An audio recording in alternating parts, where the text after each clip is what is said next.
Dear students, the topic of today in geography is the shifting of air pressure belt. বায়ুর চাপ বলয়ের পরিবর্তন। বায়ুর চাপ কি এবং সেই সম্পর্কিত যে সমস্ত বায়ু আমরা দেখেছি, যে আয়ন বায়ু, পশ্চিমা বায়ু এবং মেরু বায়ু, সেই সমস্ত বায়ু এবং চাপ বলয়ের তাদের বৈশিষ্ট্যের কথা আমাদের জানা হয়েছে। এবারে আমাদের প্রথম যে কোয়েশ্চেনটা আসবে সেটা হচ্ছে what is shifting of air pressure belt, বা বায়ুর চাপ পরিবর্তিত হচ্ছে কেন। প্রথমত আমরা যে 7টা বায়ুর চাপ বলয়ের নাম জেনেছি, সেই সমস্ত বায়ুর চাপ বলয়গুলোর যে অবস্থান, প্রথমত যে নিরক্ষীয় নিম্নচাপ বলয়, সেই নিরক্ষীয় নিম্নচাপ বলয়ের অবস্থান 0 ডিগ্রি থেকে 5 থেকে 10 ডিগ্রি উত্তর এবং দক্ষিণ অক্ষাংশের মধ্যে। আমরা জানি পৃথিবী সূর্যকে কেন্দ্র করে প্রদক্ষিণ করছে এবং সেই সঙ্গে তার যে উপবৃত্তাকার কক্ষপথ, সেই কক্ষপথে বারবার বিভিন্ন পজিশনে, বিভিন্ন লোকেশনে পৃথিবীর অবস্থানের জন্য সূর্যরশ্মির আপাত পরিবর্তন হয়, যেটাকে ইংলিশে আমরা বলবো apparent movement of the sun, আবার বাংলায় বলতে পারি সূর্যরশ্মির আপাত পরিবর্তন। এই ক্ষেত্রে আমরা যেটা লক্ষ্য করব, নিরক্ষীয় অঞ্চলে সূর্যরশ্মির লম্বভাবে কিরণ, আবার সূর্যের উত্তরায়ণের সময় দেখা যাবে সূর্যের উত্তর গোলার্ধে সূর্যরশ্মির লম্বভাবে কিছুটা পতিত হচ্ছে, যেখানে 23.5 ডিগ্রি অক্ষাংশ কিছুটা লম্বভাবে কিরণের বৈশিষ্ট্যের মধ্যে আসছে। আবার সূর্যের দক্ষিণায়নের সময় দক্ষিণ গোলার্ধে 23.5 ডিগ্রি দক্ষিণ অক্ষাংশ সূর্যের লম্বভাবে কিরণের বৈশিষ্ট্যের মধ্যে আসছে। While the summer solstice occur, the sun's rays is vertical over the 23.5 degree latitude, which is the Tropic of Cancer, and while in the winter solstice, the sun's rays is vertical over the Tropic of Capricorn in 23.5 degrees south. So as the sun's rays is changing over the time, that's why the pressure belts could shift from 5 degree to 10 degree minimum interval. As we could observe, the tropical low pressure belt or the equatorial low pressure belt experiences throughout perpendicular rays of the sun. So that's why that region remains low pressure as the air became warmer, lighter and rises up. So while in the summer solstice the sun's rays is over the Tropic of Cancer, on that position, as we know, the subtropical high pressure belt could lie over there. So as the sun's rays perpendicularly fall on the Tropic of Cancer, that region will experience the equatorial low pressure belt, and the consecutive next pressure belts will be shift towards the north. যখনই কর্কটক্রান্তি রেখার উপরে সূর্যের লম্ব রশ্মি পতিত হচ্ছে, সেই সময় কিন্তু সেই জায়গায় নিরক্ষীয় নিম্নচাপ বলয় পরিবর্তিত হচ্ছে, অর্থাৎ স্থানান্তরিত হচ্ছে, এবং সেই সংলগ্নীয় বাকি যে বায়ুচাপ বলয়গুলো রয়েছে সেইগুলো কিন্তু আরও উত্তর দিকে ক্রমশ সরে যেতে থাকবে। এই উত্তর দিকে ক্রমশ সরে যাওয়া কতটা সরে যাবে? 5 থেকে 10 ডিগ্রি উত্তর দিকে সরে যেতে পারবে। যদি আমরা ডায়াগ্রামটা একটু দেখে নিই তাহলে আরও কনসেপশনটা ক্লিয়ার হবে।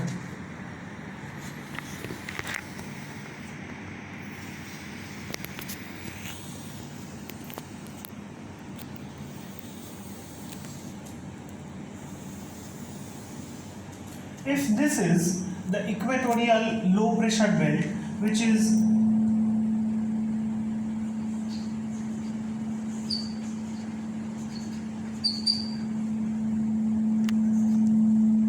five degree north and south, the extension of the equatorial low pressure belt is 5 degree north and south, and the sun's rays is perpendicular over this region, লম্বভাবে পতিত হচ্ছে। কিন্তু যখনই দেখা যাচ্ছে সূর্যের উত্তরায়ণ ঘটছে, পৃথিবী নিজের অক্ষের ওপর 23.5 ডিগ্রি অবনত রয়েছে অক্ষের ওপরে, এবং সূর্যের যখনই উত্তরায়ণ ঘটছে তখন দেখা যাচ্ছে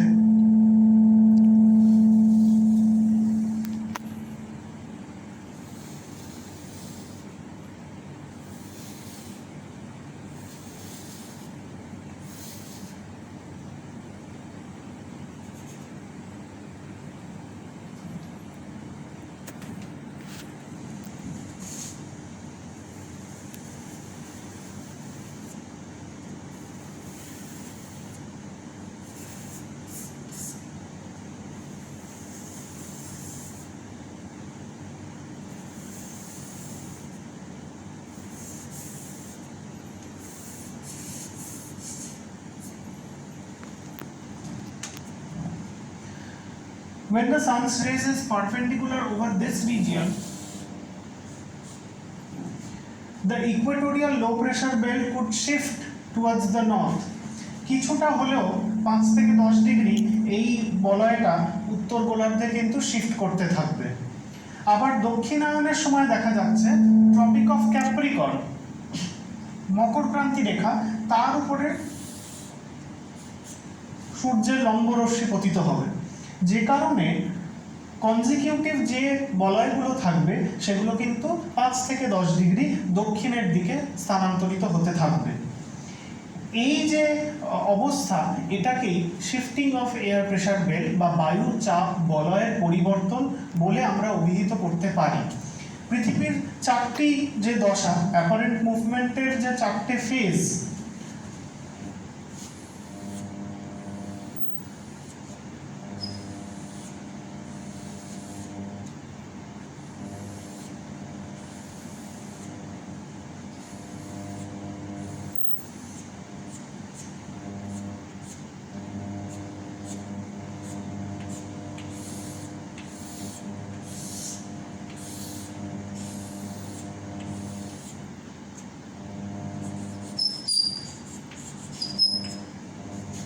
ধরে নেওয়া যাক যে এই 4টে ফেজের in this position the earth will receive the vertical rays of the sun over the tropic of Cancer, which is summer solstice বা সূর্যের উত্তরায়ণ বলতে পারি।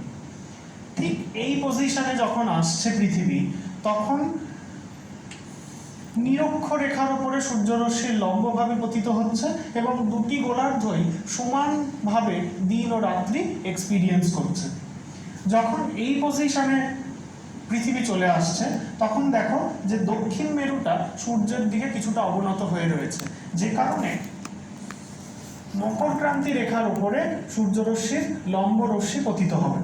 আবার একইভাবে দেখা যাচ্ছে যে যদি এই পজিশনে চলে আসে, যেগুলোকে ইকুইনক্স বলা হচ্ছে, ভার্নাল ইকুইনক্স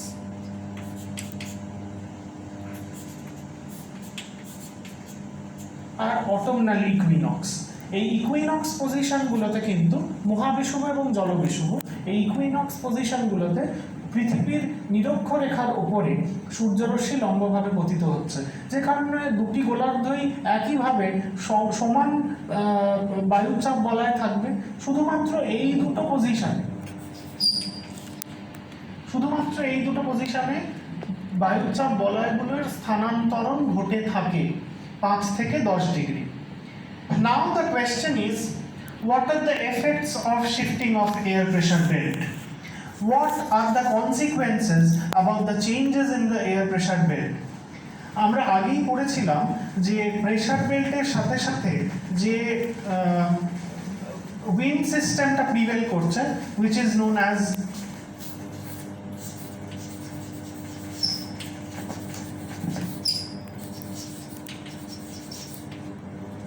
প্ল্যানেটারি উইন্ডস, যেটা সমগ্র পৃথিবীর ওপরে কনসিস্টেন্টলি প্রেসার বেল্টের জন্য থেকে যাচ্ছে বা সেটা ফ্লো করছে।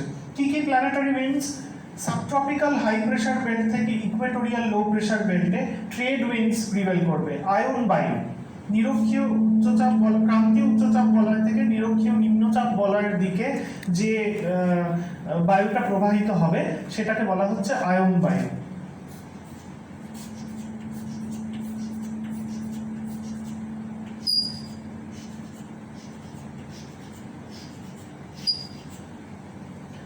আবার ক্রান্তীয় উচ্চচাপ বলয় থেকে উপমেরু নিম্নচাপ বলয়ের কাছে যে বায়ুটা প্রবাহিত হবে সেটাকে বলা হচ্ছে পশ্চিমা বায়ু।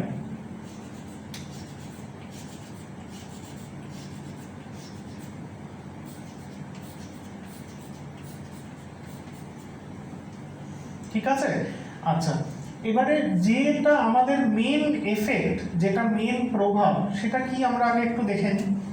যখন দেখা যাচ্ছে যে when the sun is overhead on the tropic of Cancer, while the pressure belt is shifted towards the north 5 to 10 degree, then all the trade winds, all the affected trade winds will flow on this position as the belt is already shifted towards the north, so the trade winds from the southern hemisphere will move towards the northern hemisphere extra 5 to 10 degree, and it will affect the land areas of more rainfall. কারণ এই সমস্ত জায়গাগুলোতে দেখা যাচ্ছে নিরক্ষীয় অঞ্চলে কি থাকছে না, অত্যধিক বেশি সামুদ্রিক অঞ্চল, অত্যধিক বেশি জলভাগ, যে কারণে এই সমস্ত জায়গা থেকে জলীয় বাষ্প গ্রহণ করে সে কিন্তু উত্তর গোলার্ধের দিকে স্থানান্তরিত হয়ে যাবে বা প্রবাহিত হবে, তাই জন্য বৃষ্টিপাতের পরিমাণও বাড়তে থাকবে। কিন্তু তার একটা অন্যদিকের এফেক্টটা আমরা দেখি, এটা ট্রেড উইন্ডস পড়লাম, আয়ন বায়ু, এর পরবর্তী যে এফেক্টটা সেটা হচ্ছে পশ্চিমা বায়ু। দেখো পশ্চিমা বায়ু প্রবাহিত হচ্ছে ক্রান্তীয় উচ্চচাপ বলয় থেকে উপমেরু নিম্নচাপ বলয়ের দিকে। যখন এই সমস্ত বলয়গুলো 5 থেকে 10 ডিগ্রি উত্তরে সরে যাচ্ছে, তখন পশ্চিমা বায়ুর প্রবাহের যে পথটি সেটিও কিন্তু উত্তরে সরে যাচ্ছে, এবং আমরা জানি 40 থেকে 60 ডিগ্রি উত্তর গোলার্ধের মধ্যে ভূমধ্য সাগরের অবস্থান। কিন্তু যেহেতু পশ্চিমা বায়ুর যে প্রবাহ পথ সেটা উত্তর দিকে শিফট করে যাচ্ছে, তখন কিন্তু পশ্চিমা বায়ু কোনো প্রকারই জলীয় বাষ্প গ্রহণ করতে সক্ষম হবে না। As the subtropical high pressure belts shift towards the north, it cannot retain water moisture because it crosses over the Mediterranean Sea. While in the summer, as we are studying right now, it is summer solstice.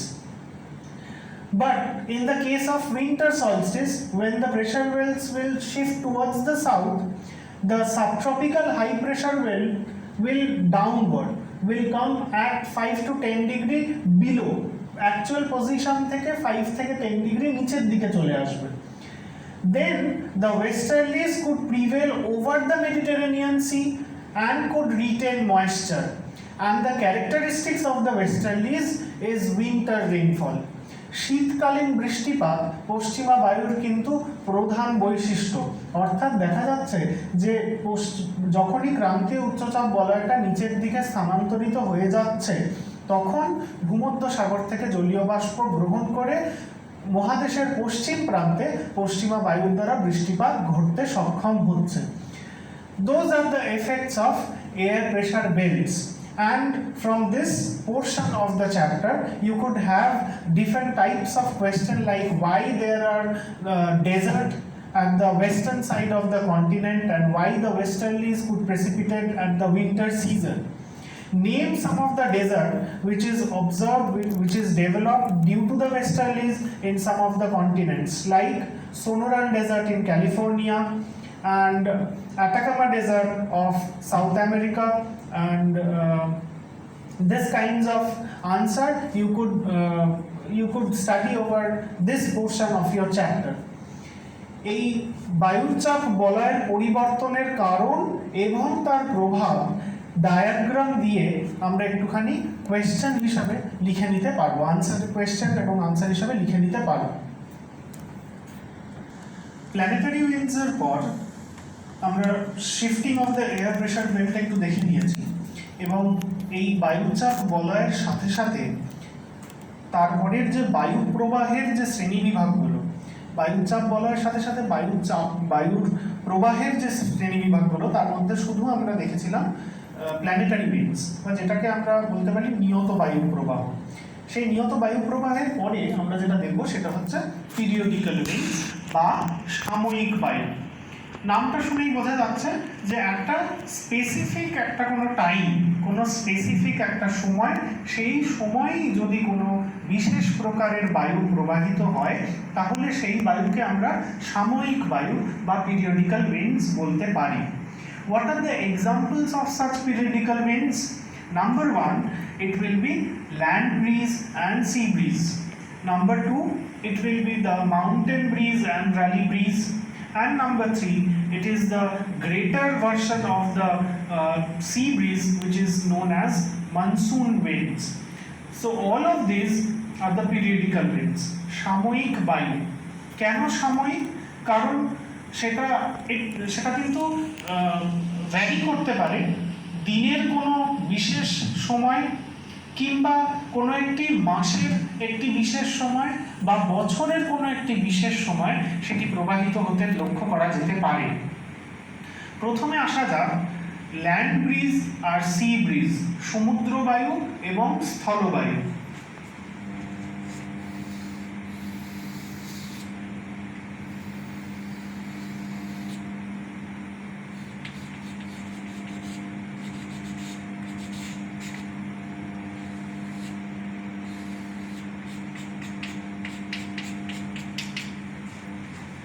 দিনের বেলায় যখন সূর্যরশ্মির উত্তাপের জন্য, ইনসোলেশনের জন্য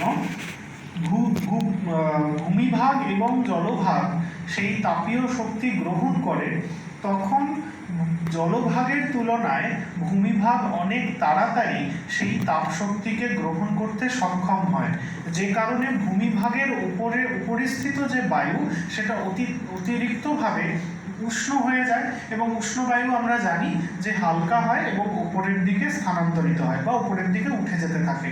কিন্তু জলভাগের উপরে যে বায়ু সেটা কিন্তু খুব তাড়াতাড়ি বা খুব সহজে গরম হয় না, কিছুটা সময় লাগে, কিছুটা দেরি হয়, যে কারণে জলভাগের উপরে বায়ুটা ভারী প্রকৃতির হয়। তাই জন্য জলভাগের উপরে উচ্চচাপ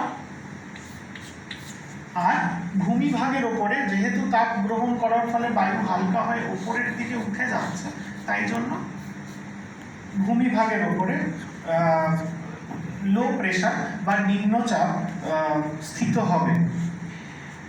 While during the day the land gets heated up quicker than the water bodies, and the connected air masses will be warmer and lighter and goes upward, but the water masses are not that much of heated quicker.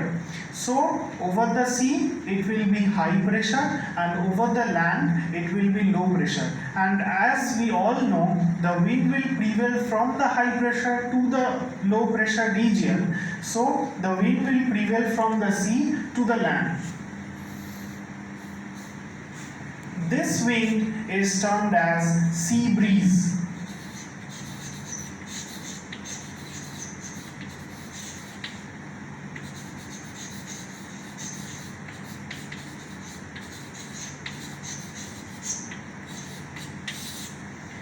এই বায়ুকেই সামুদ্রিক বায়ু বা সমুদ্র বায়ু নামে অভিহিত করা যায়।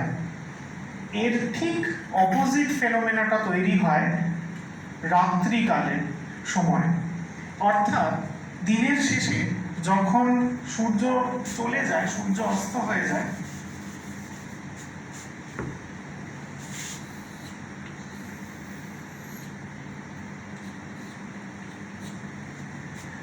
রাতের সময় যত তাড়াতাড়ি ভূমিভাগ তাপ গ্রহণ করেছিল, ঠিক তত তাড়াতাড়ি ভূমিভাগ কিন্তু তাপ বর্জন করবে, এবং জলভাগ যত দেরি করে উত্তপ্ত হয়েছিল ঠিক ততটা দেরি করেই সে তাপ বর্জন করবে।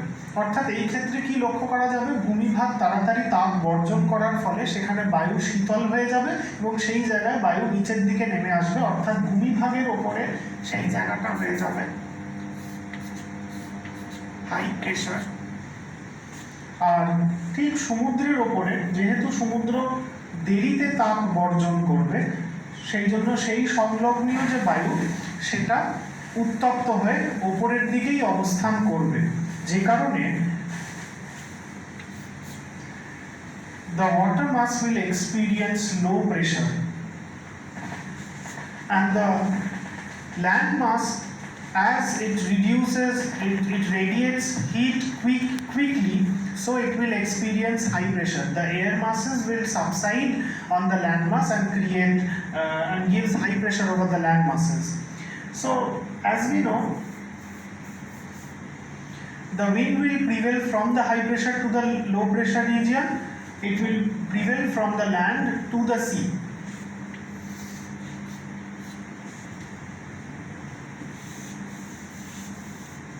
And it will be termed as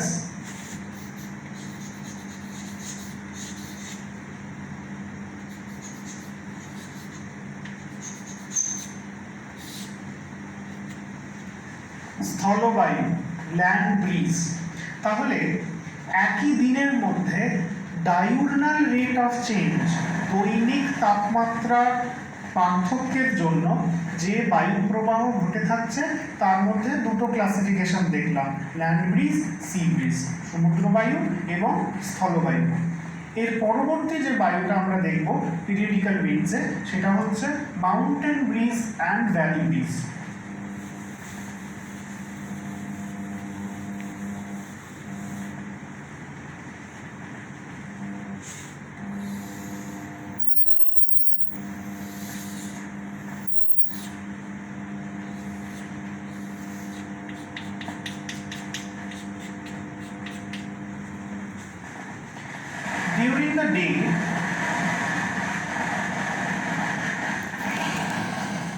During the day, the sun's rays are insulated, highly insulated at the mountain slope. Valley region, in the valley region and the mountain slope is easily heated up due to the insolation of the sun's rays than the top of the mountain. The valley and the mountain slope get easily heated up due to insolation of the sun, and the warm air get lighter and rises up through the mountain slope towards the mountain top. So the wind prevailing from the valley to the mountain top in the daytime, during the daytime, it is warm and it is termed as valley breeze, or which is called anabatic wind.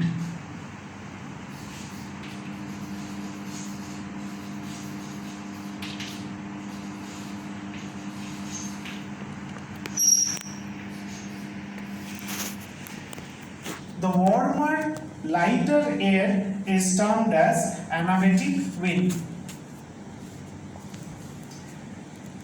The opposite phenomena will occur during the night.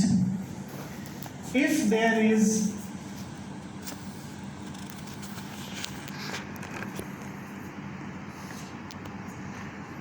during the night, the warm air which already goes upward and located at the mountain top, as we all know that increase in height there will be decrease in temperature, that is the normal lapse rate, but the anabatic wind causes the inversion of temperature. While going upward we will face more warmer temperature over the mountain, but during the night when the heat radiates, the mountain top experienced the cool air, the heavier air, but the heavier air couldn't located over that area for a long time. It will subside with the help of the mountain slope and goes towards the valley region. This wind is known as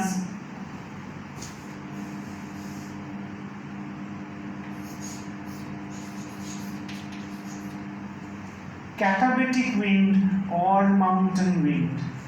As it is flowing from the mountain, it is known as mountain wind. রাত্রিবেলায় যে শীতল বায়ু পর্বতের শীর্ষ দেশে অবস্থান করছে, সেই বায়ু শীতল হয়ে পর্বত গাত্র বরাবর নিচের দিকে আসতে থাকছে। যেহেতু সেটা ভারী এবং হাই প্রেশারের জন্য, উচ্চ চাপের জন্য সেটা নিচের দিকে প্রবাহিত হতে থাকছে, সেই বায়ুটাকে আমরা ক্যাটাবেটিক বায়ু বলতে পারি। এবং এখানেও কিন্তু একটা বৈপরীত্য উষ্ণতা লক্ষ্য করা যাচ্ছে, which is inversion of temperature. আমরা জানি যে নিচেতে টেম্পারেচার বেশি থাকার কথা এবং যত উপরে যাব তত টেম্পারেচার উষ্ণতা কমে যাওয়ার কথা, কিন্তু রাত্রিকালে এখানে কি দেখা যাচ্ছে যে মাউন্টেন টপ থেকে, পর্বতের উপর থেকে নিচের দিকে উপত্যকা অঞ্চলে কিন্তু যেহেতু শীতল বায়ু প্রবেশ করছে, তাই জন্য উপত্যকা অঞ্চলে উষ্ণতা কিন্তু কমে যাচ্ছে। তুলনামূলকভাবে পর্বতের উপরের দিকে যে অঞ্চলগুলো, সেগুলোতে কিন্তু উষ্ণতা কিছুটা হলেও বৃদ্ধি পাচ্ছে, অর্থাৎ সেখানে কিন্তু উষ্ণ বায়ুর জন্য সেখানটা যেহেতু শীতল বায়ুর প্রসারণ ঘটে যাচ্ছে, সেই জায়গায় উষ্ণতা কিছুটা হলেও প্রশমিত হচ্ছে এবং উষ্ণতা কিছুটা কমে যাচ্ছে। এই এই এই যে পুরো ঘটনা, এই যে পুরো প্রসেস, এইটাকেই আমরা ইনভার্সন অফ টেম্পারেচার বলে অভিহিত করতে পারি। তাহলে পিরিয়ডিক্যাল উইন্ডসে এই দুটো আরেকটি বায়ুর প্রকারভেদ, যেখানে আমরা দেখলাম যে অ্যানাবেটিক উইন্ড আর ক্যাটাবেটিক উইন্ড, বা অ্যানাবেটিক বায়ু এবং ক্যাটাবেটিক বায়ু। এর পরবর্তী যে বায়ুটা সাময়িক বায়ু, সেটা লাস্ট সাময়িক বায়ু, সেটাকে আমরা বলবো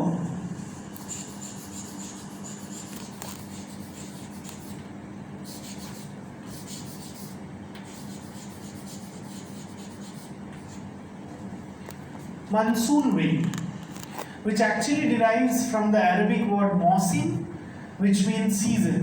মৌসুমী কথাটা এসেছে মৌসুম থেকে, যার অর্থ ঋতু, অর্থাৎ একটি স্পেসিফিক কোনো একটা ঋতুকে সেটাকে কিন্তু ডিনোট করছে। বছরের সমগ্র বছরের একটা স্পেসিফিক সময় এই বায়ুর যে প্রবাহ সেটা কিন্তু লক্ষ্য করা যাবে। আমি এই বায়ুটাকে কেন greater version of sea breeze বললাম, কারণ সি ব্রিজেও কিন্তু দেখা যাচ্ছিল যে সমুদ্র বায়ু, সেখানেও দেখা যাচ্ছিল যে সমুদ্র থেকে স্থলভাগের ওপরে বায়ুর প্রবাহটা লক্ষ্য করা যাবে। মৌসুমী বায়ুর প্রবাহ পথও কিন্তু তাই, সমুদ্র থেকে স্থলভাগের দিকে। তাহলে আমি বলতে পারি যে সমুদ্রভাগে হাই প্রেশার উচ্চচাপ এবং স্থলভাগে লো প্রেশার দেখা যেতে পারে। কেন তৈরি হয়? কারণ এটার এক্সাম্পল হিসাবে আমি যদি ভারতবর্ষকে বেছে নিই, তাহলে কি দেখা যাবে যে গ্রীষ্মকালে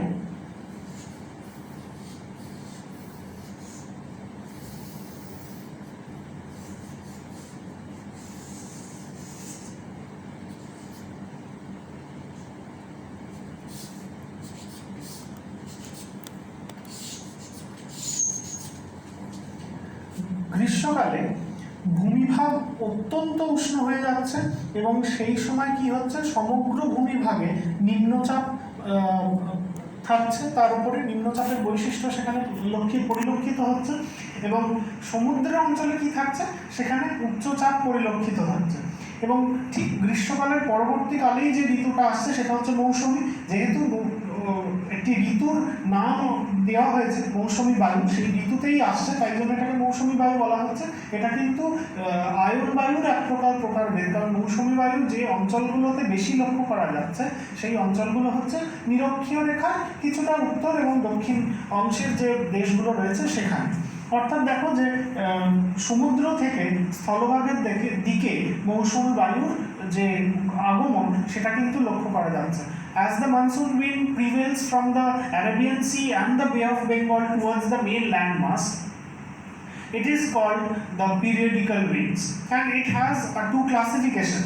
The monsoonal wind could be classified as the onset of monsoon, which is in June and July, and it will be retreat back at the October-November season, যেটাকে বাংলায় আমরা বলবো মৌসুমী বায়ুর প্রত্যাবর্তন, অর্থাৎ সেই তার ডিরেকশনটা হয়ে যাবে উত্তর পূর্ব মৌসুমী বায়ু। এই বায়ুটাকে আমরা বলতে পারি দক্ষিণ পশ্চিম মৌসুমী বায়ু, the south western monsoon wind, and the retreating monsoon will be called northeast monsoon wind, which will be observed at specific two seasons. And one will be the onset of monsoon, and the second one will be the pre-winter, or which is called the autumn. After late autumn, it will characterize the whole of the India. এখানে কিন্তু আরেকটা question, one tricky question will be there, like why the Coromandel coast of India experiences twice rainfall in a year. ভারতের করমণ্ডল উপকূল বছরে দুবার বৃষ্টিপাত দ্বারা বৈশিষ্ট্যপূর্ণ কেন?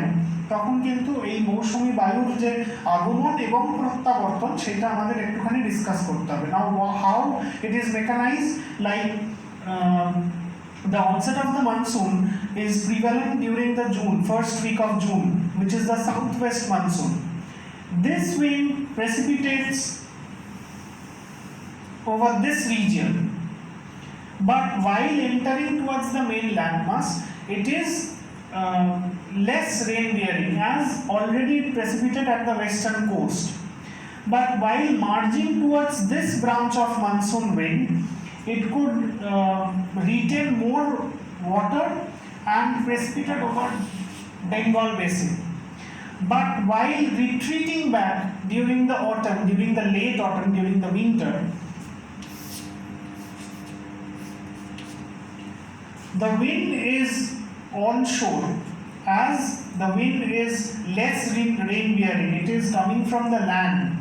It doesn't have that much of water vapor within it, but while contacting with the Bay of Bengal, it again captured water moisture, water vapor, and obstructed by the Coromandel coast and precipitated over the Coromandel coast itself. So Coromandel coast receives rainfall during the monsoon season by the branch of Arabian Sea as well as Bay of Bengal, and while retreating back, it will also characterized by rainfall during the winter, and you will get your answer that it will experiences twice rainfall. এটাই বছরে দুবার বৃষ্টিপাতযুক্ত অঞ্চলের একটি বৈশিষ্ট্য হিসাবে কিন্তু আমরা লিখতে পারি। তাহলে তিনটে যে পিরিয়ডিক্যাল উইন্ডস, সাময়িক বায়ু, সেটা কিন্তু আমাদের এই পুরোটা সমগ্রটা 5 মার্কসের একটা কোয়েশ্চেনে আমরা কিন্তু লিখতে পারি।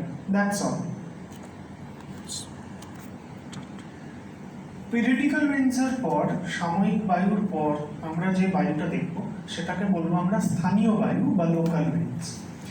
পৃথিবীর বেশ কিছু অঞ্চলে স্থানিক এবং স্থানীয় কিছু কিছু ছোট ছোট জায়গায় শুধুমাত্র ওই অঞ্চলের বৈশিষ্ট্য অনুসারে সেই জায়গায় উষ্ণ কিংবা শীতল প্রকৃতির স্থানীয় বায়ু পরিলক্ষিত হয়, এবং ওইটুকুনি ওই অল্প পরিসর জায়গার মধ্যে তার নির্দিষ্ট প্রাকৃতিক বৈশিষ্ট্য কিন্তু প্রদর্শন করছে। অর্থাৎ সেই জায়গার যে জলবায়ু এবং সেই জায়গার যে প্রাকৃতিক বৈশিষ্ট্য এই বায়ুগুলোর উপরে নির্ভর করে থাকছে। The local winds could observe at a very small area in a space